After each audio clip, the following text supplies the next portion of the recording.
ஒரு பேன் எடுத்துக்கலாம். அதில் 2 tablespoon refined oil, 2 tablespoon நெய் சேர்த்துக்கலாம்.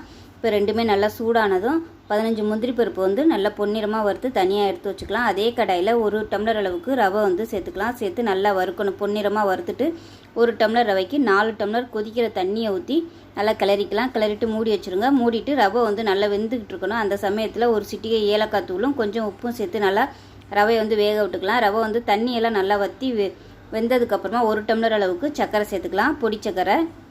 இப்போ சர்க்கரை வந்து நல்லா கரைஞ்சி தண்ணி விட்டு வரும். அதுக்கப்புறமா 1 டம்ளர் அளவுக்கு மிக்சியில் போட்டு பொடி பண்ண பிரெட் தூள் வந்து சேர்த்துக்கலாம். இப்போ இதுவும் சேர்த்து நல்லா அப்படியே வற்றி வரணும். நல்லா வற்றி வந்ததுக்கப்புறமா 2 டேபிள் ஸ்பூன் நெய் சேர்த்துக்கலாம். நெய் வறுத்து வச்சுருந்தா முந்திரி சேர்த்துட்டு நல்லா கிளறி விட்டு இறக்கணும்னா அருமையான கேசரி ரெடி ஆயிடுச்சு. வித்தியாசமான பிரெட் கேசரி. ஸோ ட்ரை பண்ணி பாருங்கள், ரொம்பவே சூப்பராக இருக்கும்.